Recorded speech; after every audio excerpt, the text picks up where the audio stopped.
All right, so yesterday we finished up talking about what makes aromatic molecules special or unique from non-aromatic molecules, and we saw a few unique examples. We said, first of all, aromatic double bonds don't really do addition chemistry, and we talked about why. We said that they really have a bond order of more of 1.5. They're not true double bonds due to resonance, so they don't do normal addition chemistry.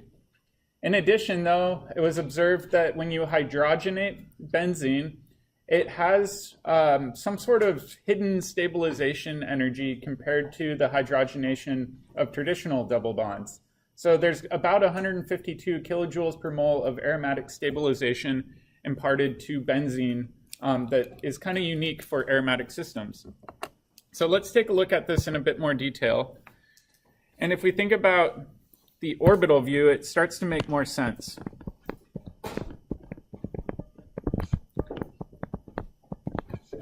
All right, so the classic aromatic molecule that we always look at is benzene. And let's try to consider the orbital view of this. And I'm going to draw it a little bit weird. It's going to be the side-on view.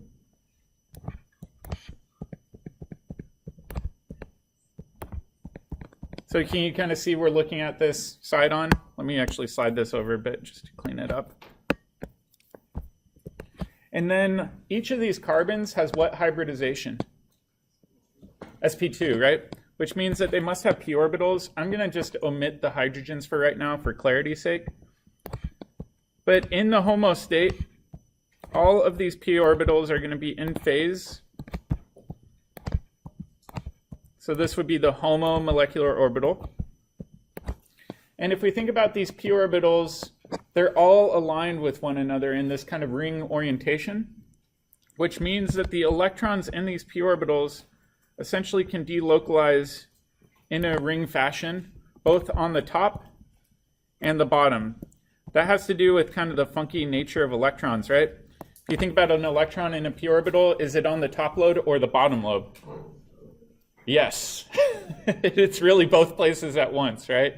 Because electrons are so small, you're really dealing with weird probabilities. They act like light almost. So we have to account for them being on both the top face and the bottom face, but you get this ring current going around the top lobe and the bottom lobe of each of the p orbitals. In fact, we can make sense of this too just in terms of general resonance structures, where we can take each of these pi bonds and actually show them delocalizing as a ring. So really that's one of the most important features of aromatic systems is this delocalized ring current that's going on. In fact, some chemists prefer not to even draw out these resonance structures. You may have seen this in some textbooks where people just draw it like that, implying that there's a ring current going on in that system. Or what you might occasionally see is something like that, where it's a dotted circle in the middle. Both are valid ways of drawing benzene. You can draw it in the resonance form, whatever works. But the key thing is you've got this delocalization of electrons going around the p orbitals in that system. Make sense? All right, so now what we need to do is we need to actually go back to this original definition that we had. We said that the modern definition for aromatic molecules is you have a planar ring system with 4n plus 2 pi electrons that are delocalized around a ring. We already hit the planar system where we've got delocalized electrons. But what I want to do today is to kind of hone in on this 4n plus 2 part. And that's called Huckel's rule. And it sounds scary, but it's nice and easy. At least I think it is. But it's a really simple list. So molecules are aromatic if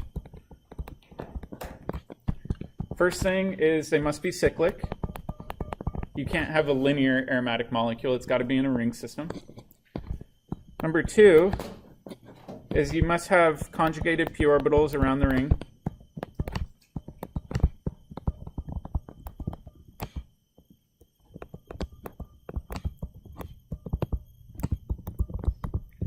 And then third is really important. It must be planar.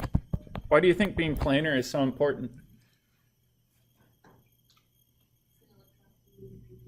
Yeah, if you've got p orbitals that aren't perfectly aligned, you kind of lose the ability to have conjugation, right? So it has to be a planar system in order for those p orbitals to be completely aligned.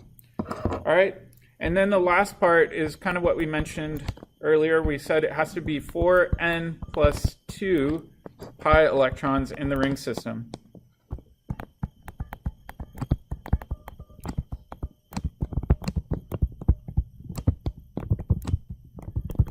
And what this essentially means is n is going to be some sort of whole number integer, right? So this is going to be a whole number or 0.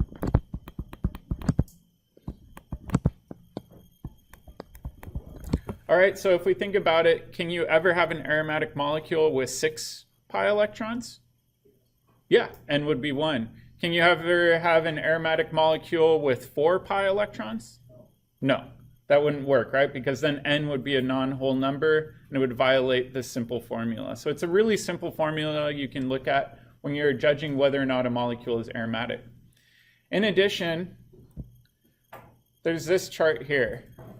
Basically, what we just covered was each of these 4 points for identifying whether or not something's aromatic, right? So cyclic is the first thing you look at. Then you ask yourself, does it have a completely conjugated system of p orbitals in the ring system? And then you ask, is it planar? And then you ask yourself, are there 4n plus 2 pi electrons in that ring system? Anti-aromatic molecules are kind of the evil twin to aromatic molecules. They follow all 3 of the first rules, but down here, they actually have 4n pi electrons. This means that they're usually very, very unstable molecules and quite reactive. They don't have the stability imparted to normal aromatic systems. And then non-aromatic molecules just fail one of those other 3 criteria. So let's take a look at some examples, and we'll try to predict whether or not they're aromatic, anti-aromatic, or non-aromatic.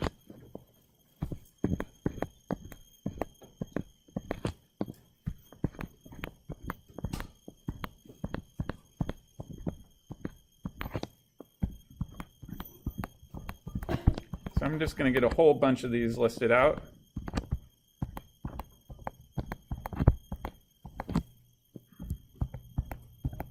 I'll throw in an easy one in the middle for an ego boost.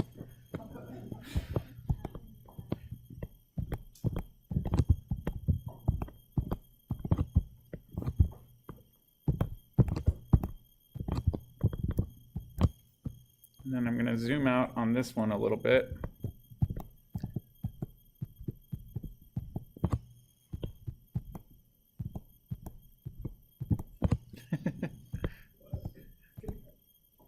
This is the side-on view.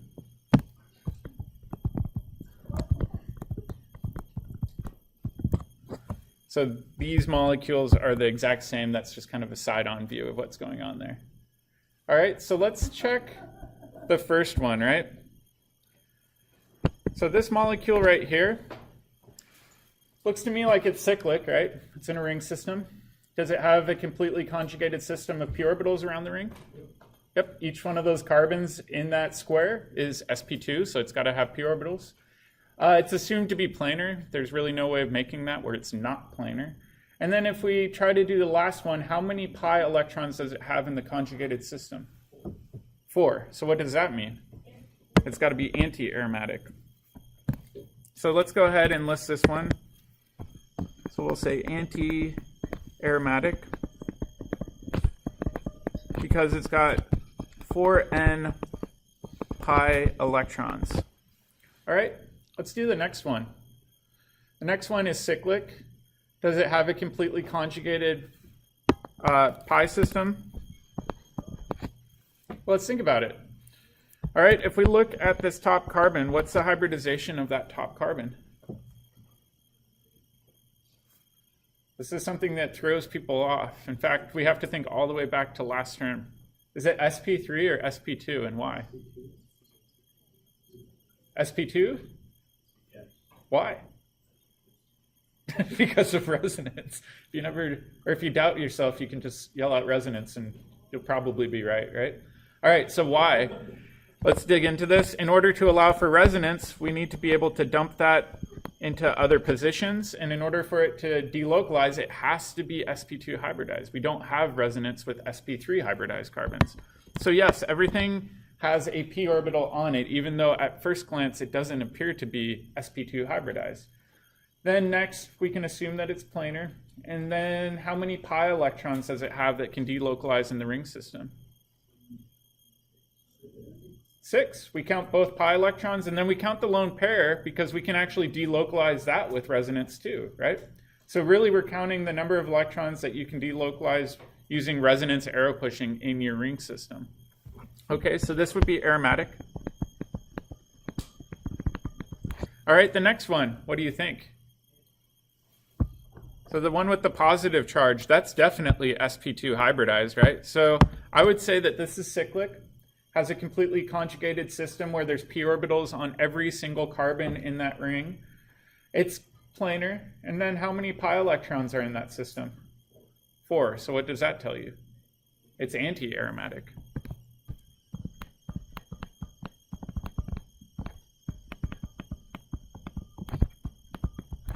All right, and then the next one, if we look at it, it's cyclic.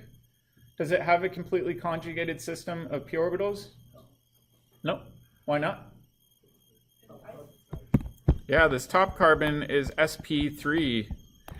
There's no ability to have resonance through that carbon, right? It's completely impossible. So this would be classified as non-aromatic.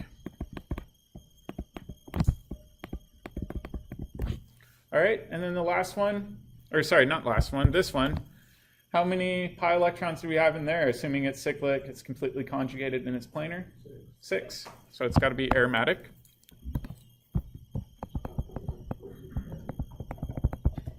All right, and then the last one, if we look at it, it is cyclic, right? Has a completely conjugated system of p orbitals because every carbon in there is sp2 hybridized. And then we have to ask ourselves, is it planar? It's not always easy to tell if something's planar, but you can tell based on my wonderful artistic side-on view that it actually adopts what's called a tub shape, and it doesn't want to be planar. Does anybody know why it doesn't want to be planar? Let's think about the last one. How many pi electrons does it have? It's got 8. Right? So it has 8 pi electrons. If it were planar, that would force it to be anti-aromatic. Anti-aromaticity is actually destabilizing, so it would rather adopt a weird shape to avoid being anti-aromatic. So this one is just going to be non-aromatic.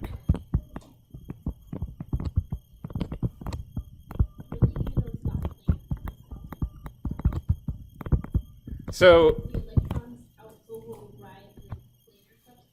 yeah, so over here, I'm kind of giving you this hint already based on the drawing that it's not planar. It's adopting that tub shape. In general, I'll tell you because sometimes it's hard to know whether or not something will be planar unless you have a little bit more data.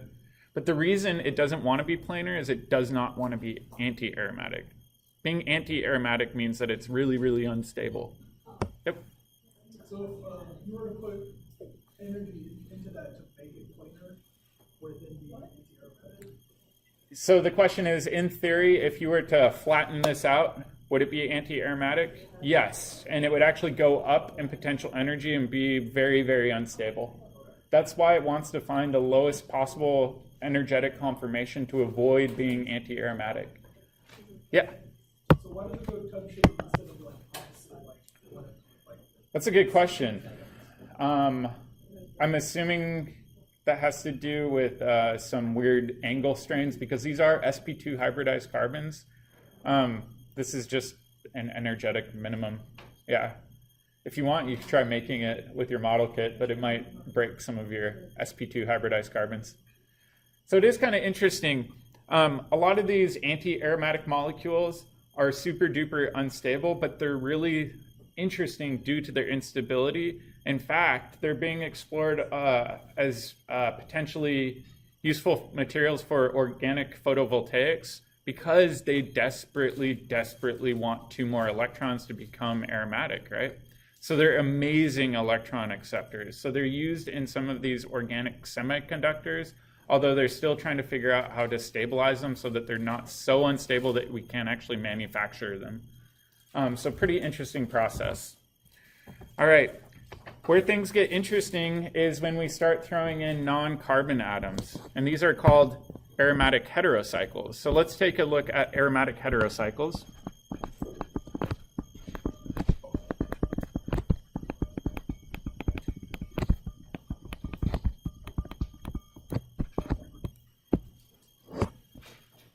And what I mean by a heterocycle is it contains a non-carbon atom.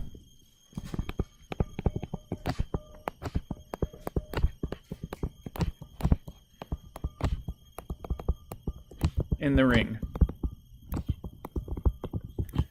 All right, so let's take a look at a few of these. And in particular, we're going to look at some nitrogen ones first, and then we'll go to oxygen later. Does anybody remember what this is called? Pyridine. So with pyridine, we often use this as a base and as a solvent. It's really good at acting as a base without acting as a nucleophile. All right, so now we've got to kind of go through the test and we ask ourselves, is it cyclic? Yeah, it's cyclic. Does it contain p orbitals around the entire ring system? Yeah, it must, right? Because each position has a pi bond on it, right? All right, and then the next question is it planar? Yes, I will tell you flat out this was planar. And then we have to ask ourselves, how many pi electrons are in the system? Oh, this gets trickier, right? So let's think about this. What's the hybridization for this nitrogen? So is it sp, sp2, sp3? Talk with your neighbor and see if you can agree. Didn't last quarter you say there were some weird quantum physics happening with nitrogen pi bonds? So the nitrogen lone pair on a normal amine can actually tunnel in and out of the nitrogen. This is not a normal amine, right? Yeah, because it has that pi bond. Yeah, exactly. All right, so when we look at lone pairs and we ask ourselves whether or not we can delocalize them, one simple test is to simply do electron pushing arrows. So can I push these electrons over there? Well, let's try that, right? If we did that, we would have to push this over there.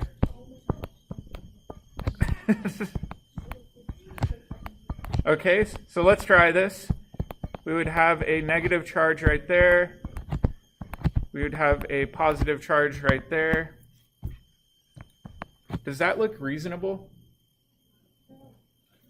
If we did that, this nitrogen would be sp hybridized, but we're forcing it out of planarity, and I don't like that. That looks really bad to me. So we really can't delocalize those electrons at all, which means if they're not delocalized as a lone pair, what must the hybridization be for this nitrogen? sp2, right? Because sp2 for this nitrogen means it has two bonded atoms, each of those carbons, and then a lone pair. So it's got three electronic groups around it. It must be sp2. Okay, so now let's try to figure out what this looks like with the molecular orbital view. And in order to do that, we're going to do side-on view. Okay, so just like before, where we laid benzene on its side, we're going to do that with this system. Whoops, except this should be a nitrogen.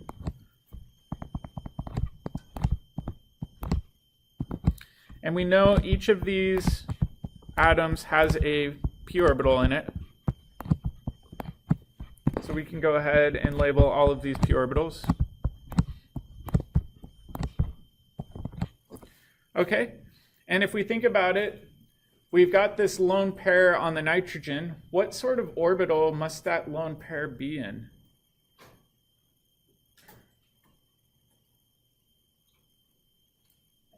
It can't be in the p orbital, right? Because the p orbital is already occupied by one of these pi bonds, right? So we've got pi bonds here, here, and here, at least kind of neglecting resonance at this point in time. Oops. So what orbital must that pi bond, or sorry, that lone pair be in if it's not in a p orbital? It's got to be in the sp2 orbital.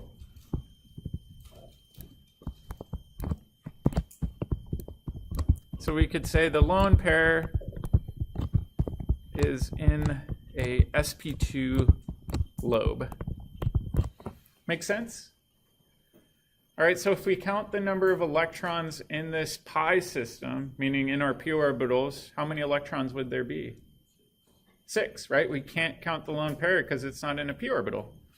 So in this system, we have 6 pi electrons because we can't count that lone pair, which means that this system is aromatic. Make sense? All right, let's try another one. This one's going to be kind of the five-membered analog.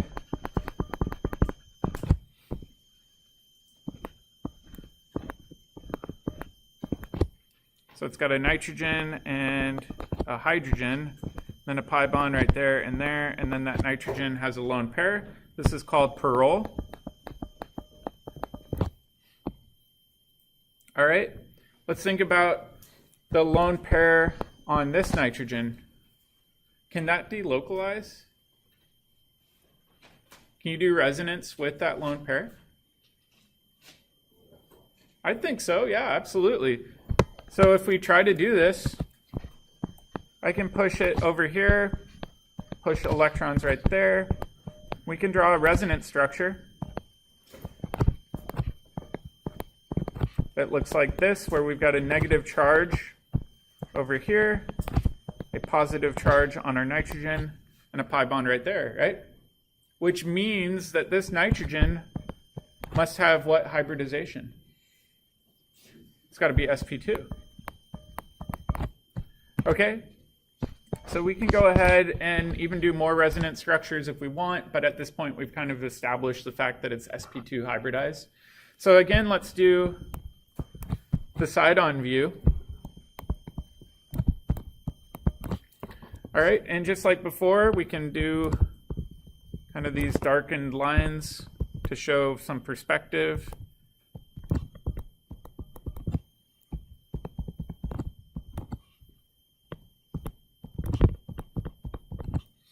And just like before, we've got p orbitals sticking up off of each of these atoms, and then opposite lobes sticking down. And if we think about the pi bonds, right? The pi bonds, at least in our first resonance structure, were here and here. And then our lone pair is actually occupying a p orbital. That allows it to do resonance, right?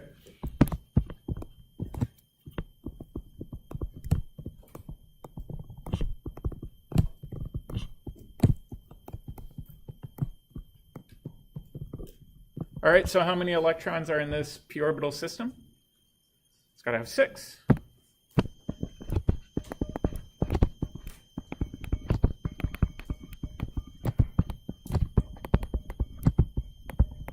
So this must be an aromatic molecule. So pyrrole is one of the classic aromatic molecules. It's always tricky, though, when you're looking at aromatic molecules that have lone pairs on one of their atoms. First thing I always do is ask myself, can I do resonance with that lone pair? If I can do resonance with that lone pair, that means it must be a part of the system, and we can delocalize it. It's got to be in a p orbital, right? That means we count it. If you can't do resonance, that means you don't count it, right? Another trick that students use too, so you see how up here on that nitrogen and pyridine, that nitrogen already had a pi bond. That means we can't count that lone pair because that pi bond's already occupied by electrons. Where down below, that nitrogen didn't have any double bonds on it in the first resonance structure. That allows that lone pair to delocalize. So some students use that as a simple trick. Ask yourself whether or not the non-carbon atom has a double bond already, or if it doesn't have a double bond. All right, let's do a harder one.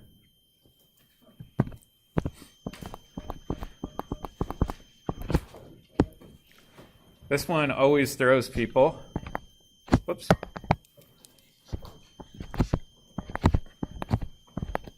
Ugh.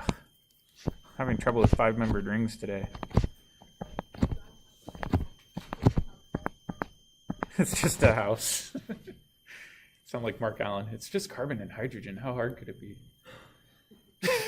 All right, so this is furan.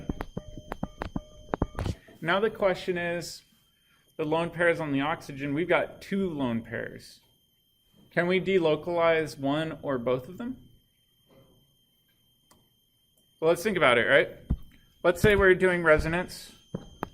I can move one of these lone pairs, kick this up, kind of like we did with Pearl.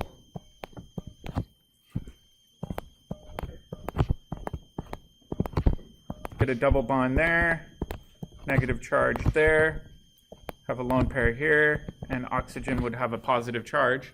So we can definitely delocalize one of those lone pairs. Can I delocalize that second lone pair?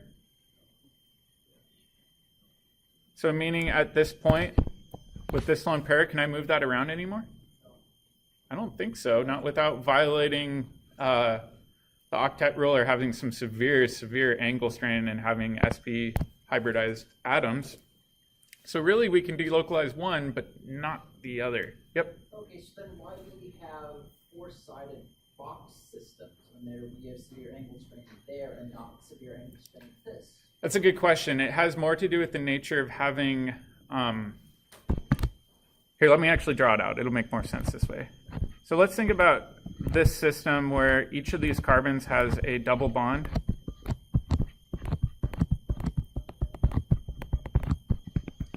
Right? This is actually an incorrect way of drawing that molecule. A better way of drawing this molecule would be like that. And the reason being is sp hybridized carbons are kind of odd and unique. If you think about the carbon backbone here, we've got p orbitals sticking up and down on the left. That allows us to have a pi bond, pi bond among the left 2 carbons, right? But what about the right 2? The right 2, it actually has to go in and out of the page, right? That means that it's kind of unusual to see systems like this because you have to twist in order to make your new pi bond, right? Does that make more sense? We actually did one back in first term where we looked at the stereochemistry for these. These have really unusual stereochemistry because they don't have a true, quote, stereocenter, but they can be chiral, which is kind of unusual due to that twist. This is called axial chirality. All right, so now let's do the side-on view for this one and figure out what the heck is going on with these lone pairs.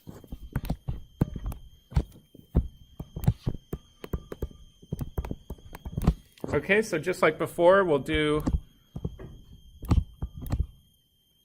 something kind of like this with 2 carbons in the back. And we know we have to have a p orbital off of every atom, just like before.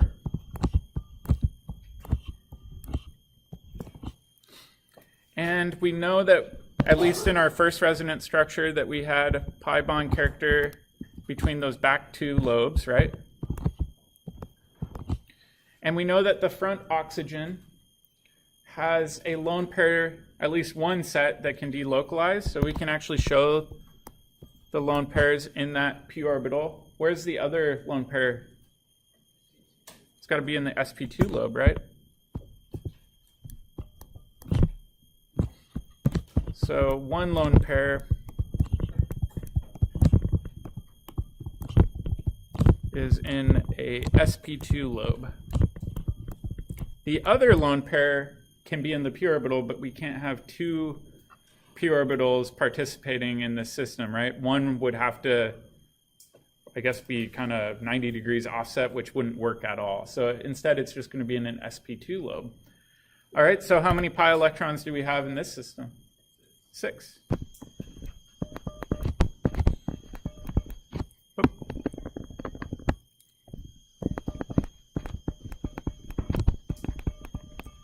Which means that furan must be aromatic.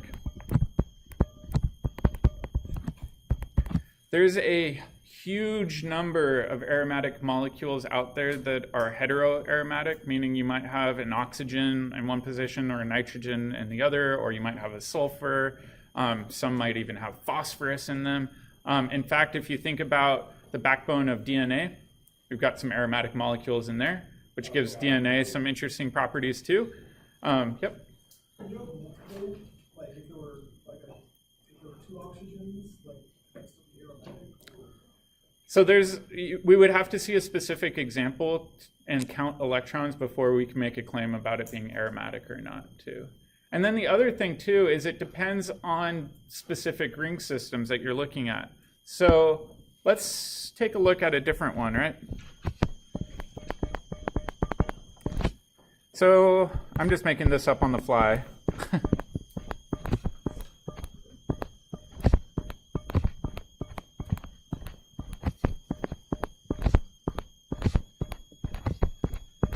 Let's look at this system. And my question for you is whether or not the outermost ring system is aromatic. What do you think? So how many pi electrons do we have in that outermost ring system? So we could go through and we could count. Over here we've got 2, 4, 6, 8, 10, 12, 14. Would I count this lone pair? Why not? Ah, it's got a double bond, which means that lone pair must be in an sp2 lobe. Okay, so we can go through and we'd say 2, 4, 6, 8, 10, 12, 14. Does that follow the 4n plus 2 rule? Yes. So 14 pi electrons follows that rule. This one is planar. Oops.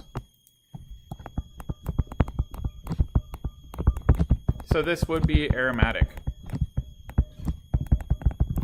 Like we said before, this lone pair is not counted. It is in an sp2 lobe.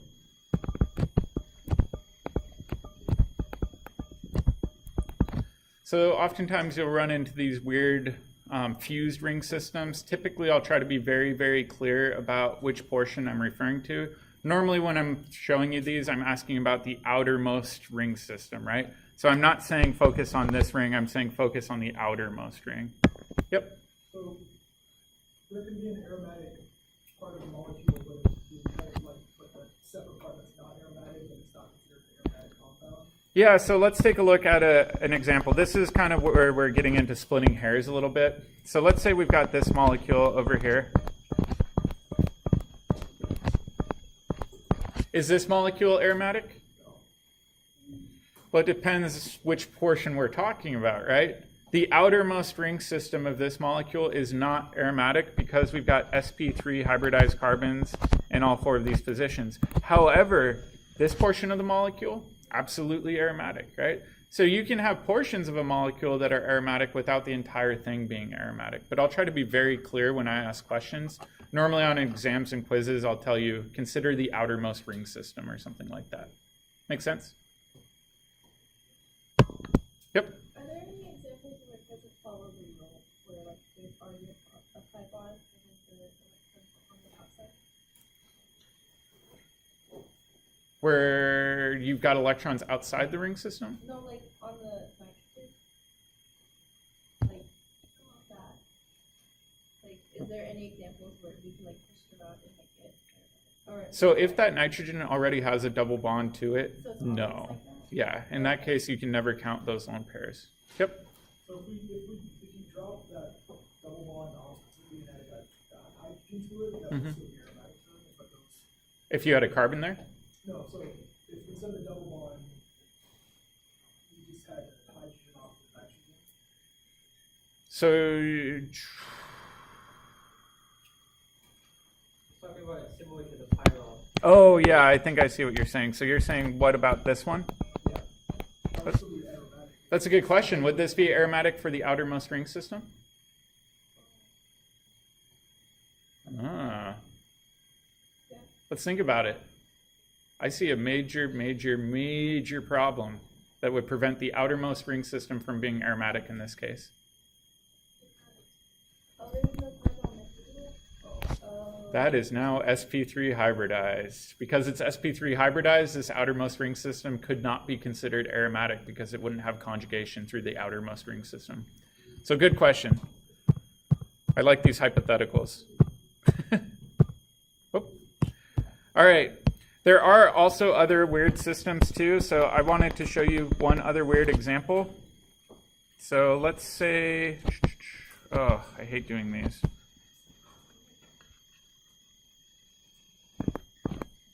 So this is going to be a 7-membered ring system.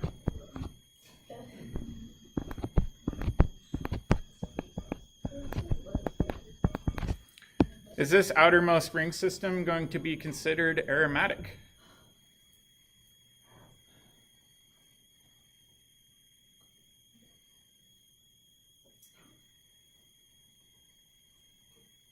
What do you think?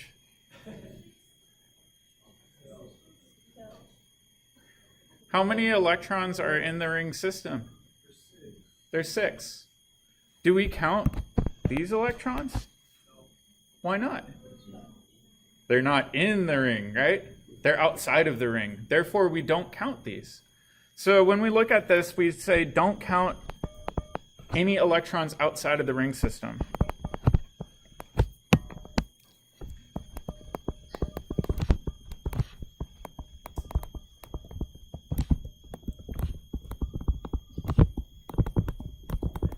Which means that this must have 6 pi electrons.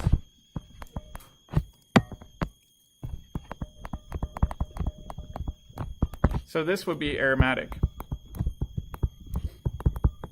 In fact, you can actually draw a resonance structure where you kick up electrons onto that oxygen, give it a negative charge, and then clearly those those electrons are not in the ring system. They're more localized on the oxygen, and then that carbon has very strong partial positive character in order to allow for delocalization around the system. So really the better way of drawing this molecule, the major resonance contributor,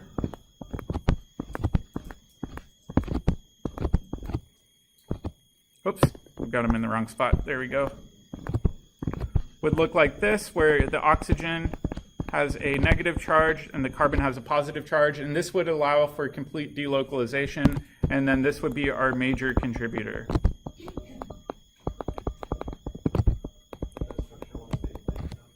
Yes, it would want to stay planar to remain aromatic. Usually at this point, somebody shoots up their hands and they say, Jeff, you told us last term that the major contributor has to have full octets. That carbon doesn't have a full octet. You lied to us. And then I will say, yes, I lied to you to make things simple because we hadn't covered aromaticity yet. So this is kind of one of the weird exceptions to full octets, is we can break octets if that allows for the system to be aromatic, because being aromatic provides a huge amount of stabilization energy. We just hadn't learned that back then. Yep. And it's only kind of breaking it because the pi bonds are rotating around and kind of Exactly. spreading that positive charge. Exactly. It's like 7.5. Yeah, so that positive charge is being delocalized around the entire ring too, which is hugely stabilizing for that positive charge, right? Yep. And you mean breaking octets lower, not high, so no 5 carbon. Yeah, so not going above an octet. Going below is okay as long as that allows for things to be aromatic. Yep. I don't know how to ask y'all. People are wondering, what else have you lied to me about? I've just been making up things all year long. All right. Anyways, let's go on to the next section really quick, just because we'll need this for the pod. There's really only one reaction that we need to know for this chapter beyond just identifying aromatic molecules, and that's reactions at the benzylic position. All right, so if we look at this molecule, what would the name of this be?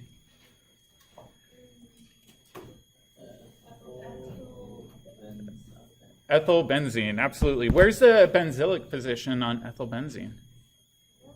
Is the benzylic position one of the carbons on the benzene? Is it one of the carbons adjacent to the benzene? Or is it one further away? It would be the blue one. All right, so the blue position right here is benzylic. If you remember back to our radical chemistry chapter, some of you actually saw that we could react this with NBS, for example. And if we react this with MBS, we can actually get a bromine to install right there, right? Because if we look at this, the backbone for this looks a heck of a lot like an allyl group, right? So that alternating double pi bond, which means it's unusually reactive. If you think about it, right? If we had a radical at that position, what makes that radical unusually stable? Resonance, right? We can push that single electron into the ring system and delocalize it. Therefore, the benzylic position is really, really reactive compared to all of the other positions on the molecule. All right, the other cool thing that we can do with benzylic positions is we can oxidize it.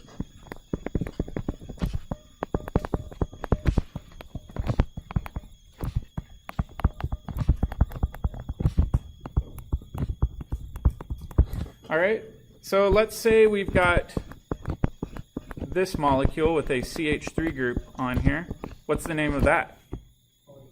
Toluene. That's the commonly preferred name. What's the oxidation state for the carbon on toluene? Carbon's more electronegative than each of the hydrogens.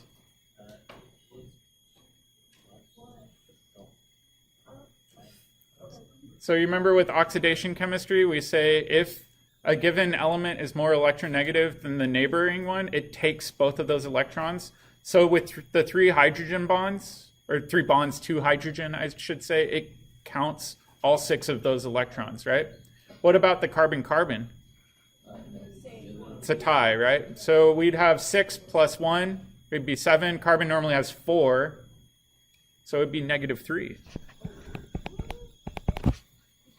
So it'd have an oxidation state of -3. The cool thing with this is we can actually convert this pretty readily to a new compound. What is this new compound called? Benzoic acid. If we think about the oxidation state for the carbon now, the benzylic carbon, the oxidation state has changed. Oxygen's more electronegative than carbon, so the carbon doesn't get to count any of those electrons. It gets 1 electron from the carbon-carbon bond. It normally has 4, so what would it be here? Yep, oxidation state of +3. So it looks like we lost 6 total electrons on that carbon, right? That's a huge number of electrons to lose. All right, that means we need a really, really, really strong oxidant to accomplish this. What reagent could we use? Chromic acid, yes. Problem is we can't just buy a bottle of chromic acid. We have to kind of make it in-house. So we use sodium dichromate, sulfuric acid, and water. Another thing you can use that's often used more just simply to avoid chromium is you can use potassium permanganate. That's a really strong oxidant too. You can use water and heat. And then step 2, you really want to make sure that carboxylic acid has its proton so you can protonate it. The other thing to remember is you can only oxidize a carbon if it has protons coming off of it, right? So with toluene, we had 3 different protons, therefore we could oxidize it. If we, let's say, had this molecule, tert-butylbenzene, and we try to oxidize it, what would happen? No reaction. Because there are no benzylic protons.